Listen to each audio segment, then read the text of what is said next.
For the purpose of the interview, if you could state your name and how long you've been living in Somerton. Good morning still. My name is Maria Wray, and I have been living in Somerton 7 years, exactly actually. 1st of October it was 7 years. Wow. Yes. Yeah. So not that long. But long enough to have established yourself here. Yeah. What brought you to Somerton? My husband, Mark, who sadly passed away, I met him, and that's something what I can't remember. It's quite a while ago, 15 years or 18 perhaps now already. I met him close by in Stansfield via a wedding, and we not immediately hit it off, but okay, we liked each other. Anyways, we stayed in contact when I went back to the Netherlands, but that girlfriend of mine, she married here in Stansfield, so I came back often, and eventually we did hit it off. A year that we were traveling up and down. I had my work still in the Netherlands, and Mark had his farm in Webstead, so that's very close by, 2-3 villages down the road. Eventually, to make a relationship work, you just need to go and move. So that's what we did, and it was very logical that I would go to the UK because Mark had his farm. I grew up in a small farm village, let's say that, so it was quite recognizable. Mark, eventually, I knew it already when I moved in, eventually that we decided to sell the farm. And then we came across this church farm here in Somerton.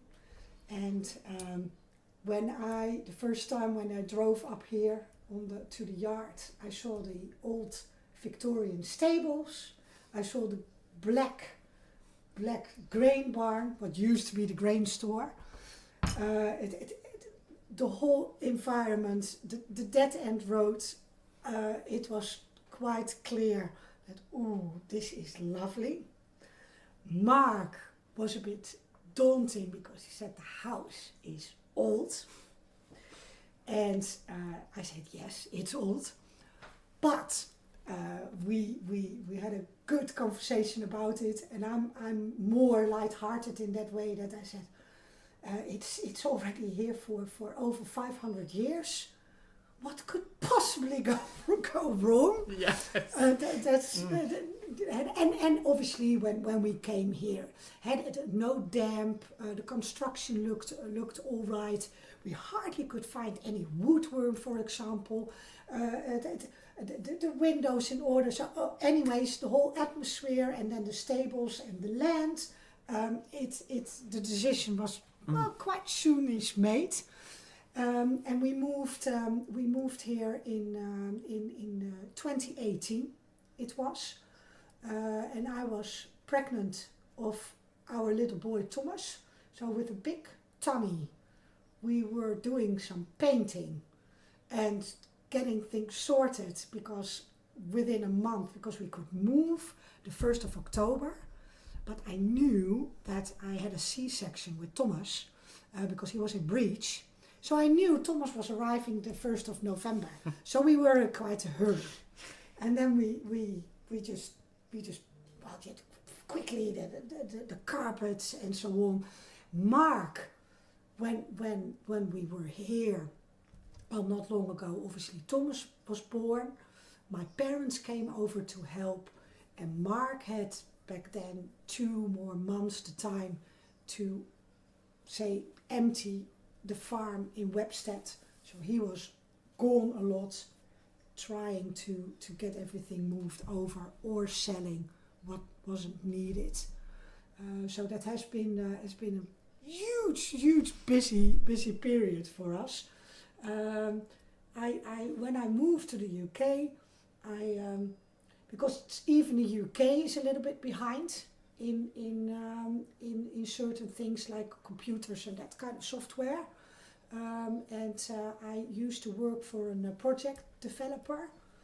So I'm always quite interested in buildings. So that's and houses and the environment. And I could get work up at a real estate agent in Bury St Edmunds, and they really liked to have me because I can talk, I can speak a bit of English, and I was quite good with the software. What is really nice with this work is that I got to know the environment quite well, and I got to know Bury St Edmunds because I had to visit houses, I had to check up on tenants. That's how you have to then how they were occupying the property. So I did see a lot, and then you quite quickly soon settle in if you know your way around, and if you start to get to know people. Very nice. Bury St Edmunds is lovely. Yeah. We were a bit closer from Webstead, so I just within a month I had a full-time job in Bury St Edmunds, and all good. Wow. Did that for several years. Then I got pregnant from Thomas, and that period we decided to put the farm on the market. And there were quite quickly that there was somebody who was interested. Yeah, and then unfortunately I do like to work, but it didn't happen anymore since we moved here. But the first year was fantastic with Thomas, growing up, and we were getting here on our feet. Trying to repair some things, trying to upkeep the house, to do a little bit of painting. You start to get to know the property. Wanted to do a bit more with the garden. So all good. Then, of course, COVID happened, which was basically fantastic here. Nobody would complain. It's very peaceful, quiet. I loved that. How was that? Was that almost every week that they rang the church bells for the NHS, and then and we stood here as well in the garden clapping. Yeah. Great. And when we moved here, the people were nice, a bit older, all of them. So Mark and I, we were very conscious about that. Like, there are people here. Most of them are living here more than 40 plus years. Although it's a really small community that Mark knew at the end of the road, neighbors. With hindsight, I know people from the rectory via Stansfield. They actually knew me before we moved in because they heard stories. I hope good ones, I don't know. But because of Mark living here from Essex, Mark lived here for 30 years in Suffolk. And then I with my work and having friends here in the neighborhood.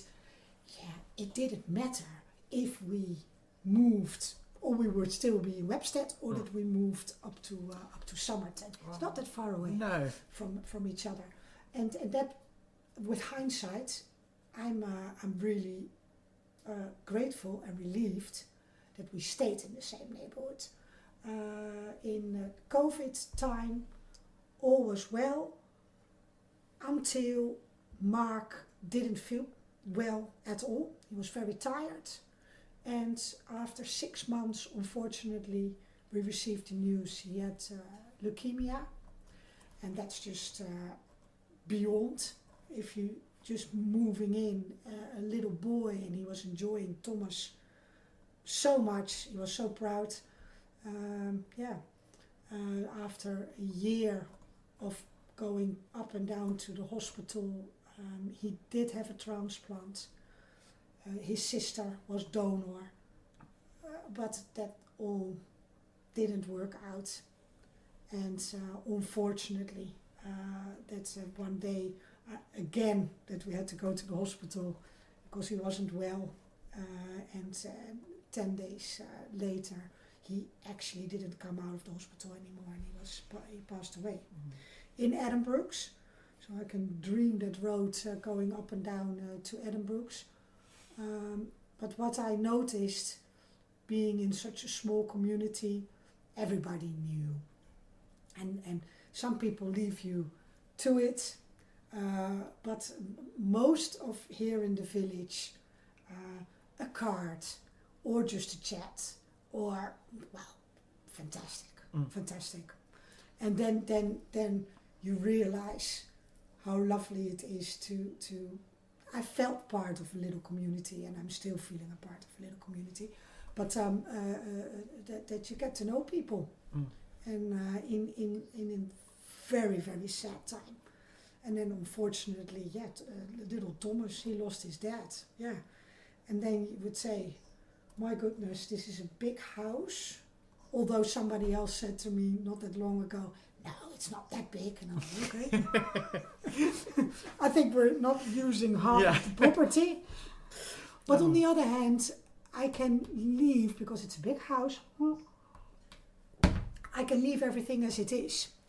Mark's room is still here. Because we did like each other's space. So basically, I had a room and Mark had a room, and we could do with it what we wanted. And Mark is into fishing and shooting and so on. So he had his man's room, and I can now leave it untouched. And it's not in the way, collecting sometimes a bit of dust, but at least I can, when Thomas is a bit older, that I can show him, this is, well, it's yours now.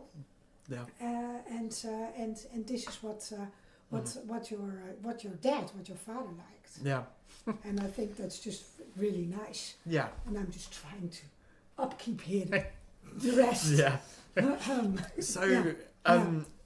Mark, growing up in the countryside, those very, well, what we would say very English countryside hobbies, fishing, shooting. Yes. Are they the same in the Netherlands? No.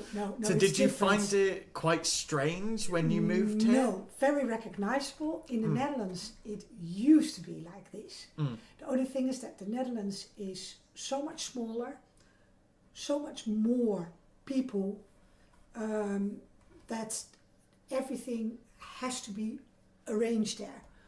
We did have, in the old days in the village where I grew up, we did have a little shoot syndicate. But because of the farming community in the Netherlands it died out already quite rapidly. We had a road like this, and we had 1, 2, 3, 4, 5 out of the 8 houses were just still farms. But then very small scale, 10 cows, 15 cows. Our neighbor next door, he was into the horses. He had a little bit. I think he had 5 milking cows. So they all managed to survive. But I think because of the Netherlands being so much smaller, which is basically happening here as well, is that you just can't. It's not viable anymore to run like that way. A farm. Yeah. So that community quickly died out. There was no children to follow up, and then obviously what happened in the village about my parents is that a lot of people from the west came to live in the north. So what do you automatically get is people are against the hunt or the shooting or this or that. With other words, it didn't work. And now, if I now look at the Netherlands and here the UK, I was driving the other day to Brandon Way. I think, again, miles and miles of fields. And if you drive in the Netherlands for 45 minutes, you will hit a town, and a sustainable big town. And that is just that here it's still vast. Yeah. Although one of the reasons why Mark sold up in Webstead, the farm was too small as well, not sustainable. Yeah. So what did you farm? What was it? Here, the so focus. in Webstead, grains, beans, wheat, barley, and well, basically like almost everybody else here, which is always only possible in the heavy clay, I suppose. Yeah. Yeah. There are not many. I do like that. Thankfully, that okay, we've got paddocks, grass paddocks, a bit the Corstons next door where they've got the cows. Thankfully, that's a grass paddock. Well, we've got of course some grass paddocks down the bottom by the river, and immediately next door to me, the owner, he wants to turn some fields into grazing. So we get a bit more variation, which I quite like, to have more grass, meadows, let's say that. This is what it used to be like in the village for as long as most of the residents will remember. But as the century changed, practices, demands changed. So it's I'm hoping and it's good that people are more getting conscious about it. That we will get it a bit more back, a little bit more variation.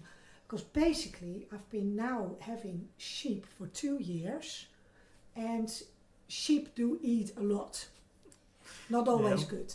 But now, so what I do obviously is that I rotate the sheep, but I've got the world of orchids in that in one of the paddocks. Wow. And they were not here when we moved in.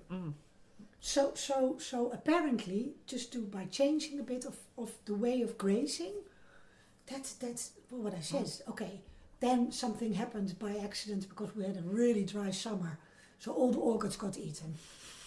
But on the other hand, I know with certain type of grazing that you just get it back, and it's different type of orchids. So it was not only the bee orchid, but it was the common pyramid orchid.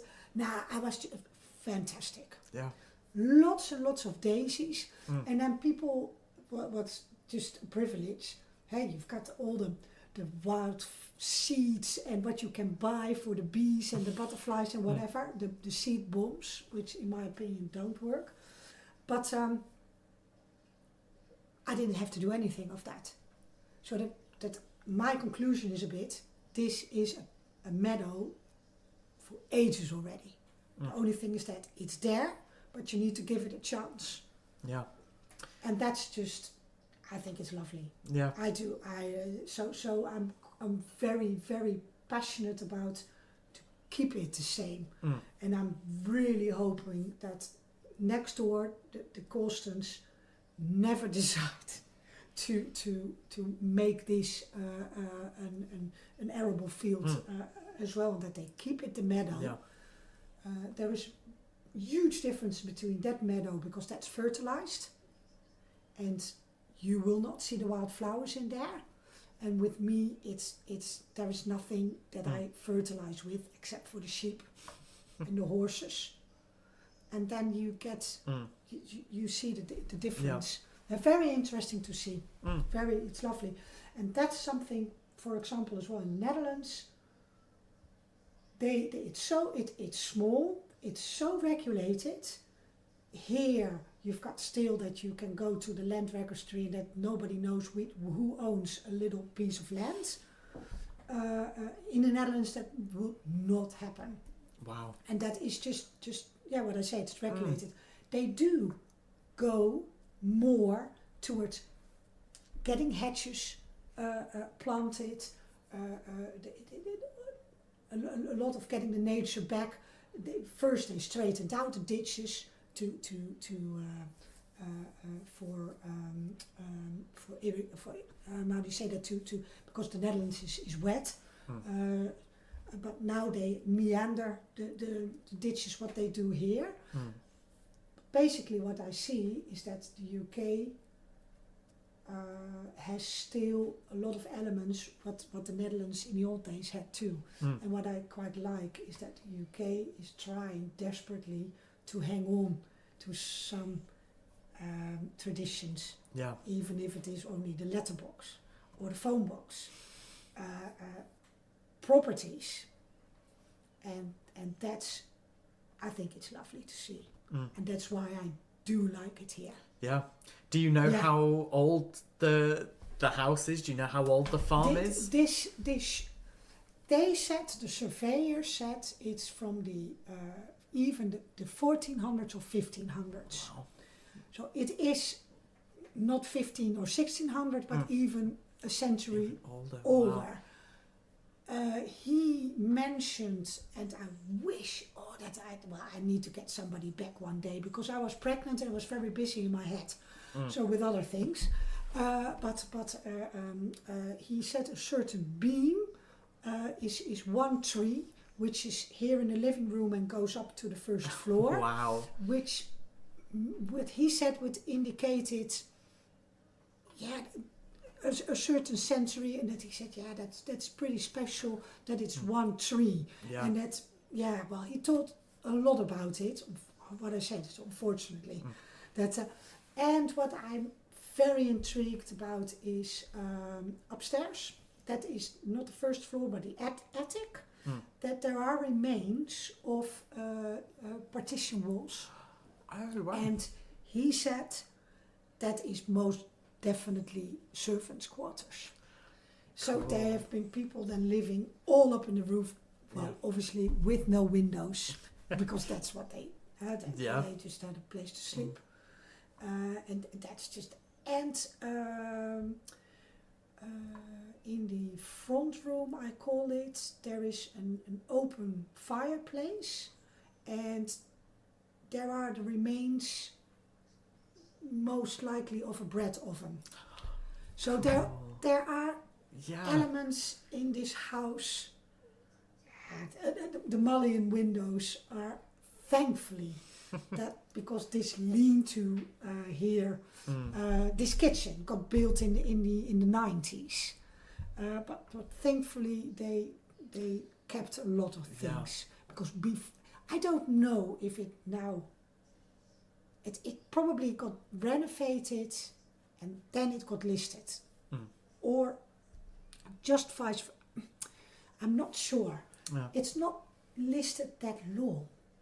This property, like I think in the 50s or something. I need to check it, but not that long. It surprised me. But basically after the war, I think more regulation came on, because everybody did do everything and anything with their houses, so they had to do something about it. But there is most likely lots have been lost over the years. On the other hand, upstairs, not much changed, I suppose. And that's purely because of the surveyor saying it, and that we can see, doors have been moved, but you still can see the frames. You can see the old mullion windows in the bedroom. They're filled up now, but they're still there. So thankfully. Oh, cool. And do you feel this history? Do you feel the heritage of the village, now in the 21st century, with all the modern developments that we've got? Can you sense that there is that? Especially the church. This house, yes. On the other hand, I personally feel somebody renovated this, and the house, it's too grand. It's not a farm anymore, although I'm trying to get it back. And I think I'm doing quite well with all the sheep and the horses and whatever. And to make it more, but I can't make it smaller. No. But the windows, from older pictures, the windows were lower, narrower. This kitchen wasn't built on. So yes and no. Upstairs, I feel more the history. Downstairs, less. But if I just walk from this property, and I love it that it's the fact that it's church farm. We are adjacent to the church with the land, and walking up, this is pretty special. Yeah, and the church itself as well. Yeah. Yeah. And do you think Thomas feels that it's special as well? What's it been like for him growing up in such a rural part of the country? Well, he wants people. he loves to see people and having visitors, but I think he's too young to really appreciate. I think because he just turned 7. But I know almost for sure, because I see him having the interest for fish. I do see him having the interest for the outdoors. That he will appreciate it, like I did, because I did grow up in a little village too. Yeah. That's and he will start to, because I'm not pushing him, but he will see it because I will show him, and he likes the church. He likes to go there, and just having a look around. And I'm thinking, I said, good that he needs to learn, he needs to appreciate it.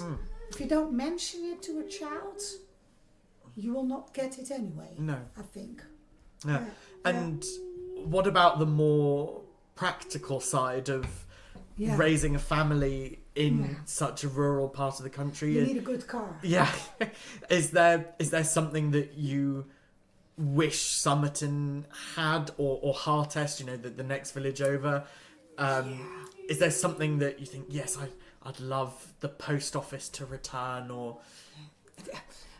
Well, I think then the modern age, for example, with the post office, that you now just can post a letter or a package and you pop it by the letterbox. Royal Mail is coming here anyway to deliver the post, so they pick up the package.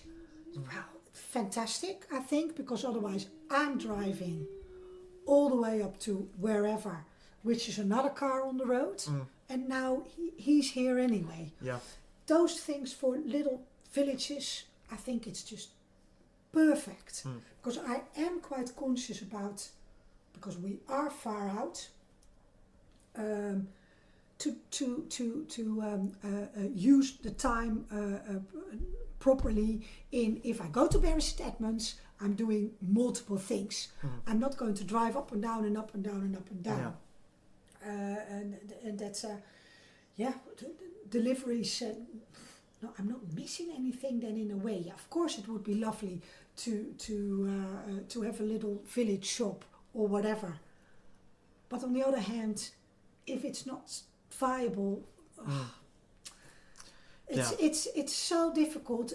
The best example what I had last week, I always buy the dog food in Bury St Edmunds, sheep food, and so everything in one place. And I found a company who's delivering on the internet, and actually it's £8. A dog of the same food is £8 less than when I drive myself to Bury St Edmunds and get it. And I'm thinking, oh, how horrible, because that shop, how will they survive? But do I have to be, so to speak, a thief of my own wallet? No. £8 is a lot. Yeah. If we're not talking about £4, I would perhaps still drive. Well, there you go. So there are a lot of things that you would say, then if it can be delivered here, we need to deliver it here. The only thing is that have a good word when the driver goes back, because they like to speed here. Yeah. but that's everybody's in a hurry nowadays. And you mentioned you have horses. Of course, they've always been a big part of both British culture, but also Dutch culture. Have you noticed any differences in how Well, we approach them? I do like it here because of the fact that they still have a very active hunting stable. It's not fox hunting anymore, obviously, but it's the trail hunting. But they do keep the horses fit, and when I come across them on the road, I can join, or I say hello and I pass, and we just drive on. I do see the values what I've got about the countryside, despite me being Dutch. I do have the same values. And I think in the Netherlands that's not always the case. I'm saying it wrong. The people perhaps I can less and less identify with the Dutch than compared to here in England. Maybe I'm getting a little bit too English. I'm very Dutch, but what I mean is that I do like tradition and countryside values. That is one of the things that we pride ourselves on, is maintaining as much as possible the traditions, whilst also translating them into the appropriate century. Yeah. But it's even more behind than in the Netherlands. Yeah. And that's sometimes I make a joke when I describe people that they have to come here, past the church, past the letterbox, past the phone box, and then take the drive with the weeping willows, and it's like Midsummer Murders. Yeah. Nobody got murdered. No. But it's all. But if you people perhaps don't appreciate it, but I think if you're living here, you will appreciate it, because otherwise you won't live here. Let's say that, and you need to be, keep it as it is. It's very important. That's as well with hedgerows. How long? So I didn't know. Last week you met him. He lived here, which is really nice because he could. So I had a visitor last week for the tape. And he still owns land next door to us, and I never met him, and he wanted to show his wife where he grew up, and he lived here around I think it was 2000 or 2003, so he could tell me a lot about the property, how it used to be. Actually, the grain store, the Black Barn, was still in working order, that they had grain bins. And the machinery was still working, so apparently that got removed by the people after them. Because I told them it's just the way we bought it, and so things changed over the years. A hedgerow down the bottom, which I absolutely adore, because all sorts of hawthorn, fruit trees. There's really all sorts in that hedgerow. They planted it, so that was 2003 or 2004. So we're living now 20 years further down the road. So it takes a long time for something to establish, and people should realize that. Yeah, that's and hedgerows is gorgeous. Yeah, yeah. And I can be enthusiastic about a hedgerow, but there is a lot for say that it is shelter, it's cover. For me, it's perfect because it's a good boundary for the animals. It gives shade. It's variety in the landscape. It's good for the birds. So it's good to keep it intact, or try to plant something yourself, because you know it will take at least 20 years. Yeah. And then you start to appreciate things. Yeah.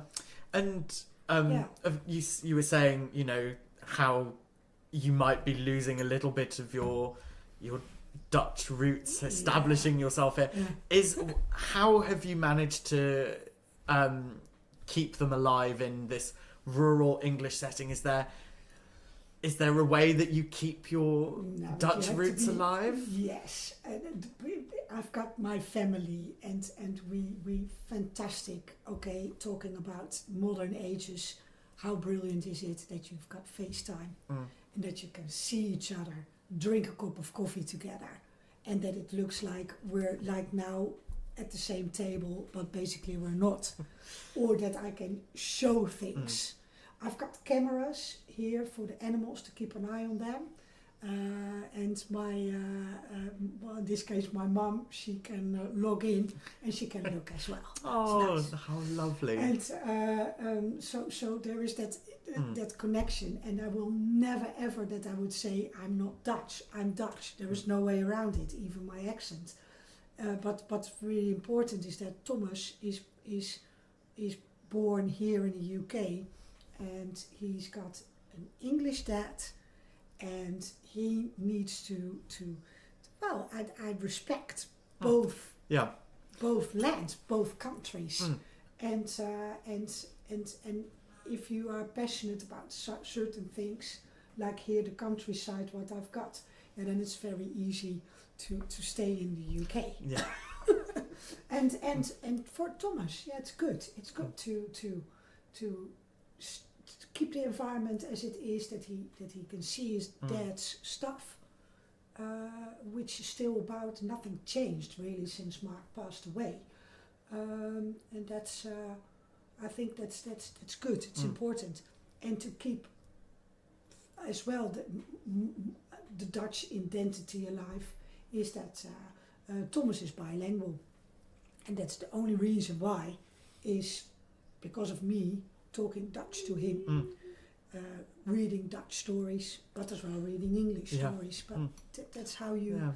And we go at least once a year. That we go to the Netherlands to see family. And do they come here? Lots of times. Do they like Somerton? Yeah. Do they love it? Embrace They do the love English it. countryside? Yeah. Do you think it's strange for them? It's so different. People are a bit worrying when they from the Netherlands and they're visiting here to negotiate the country roads.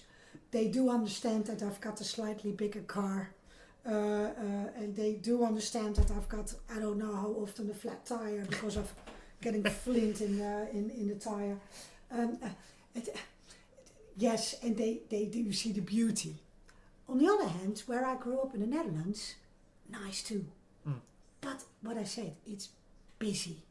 There are here I can walk the dog or ride the horse, and I quite like it to be on myself, on my own, just to just look around and not being disturbed by any other people. Yeah. Or actually dog walkers. Because dogs disturb a lot. And when I pass with my dogs, deer are gone.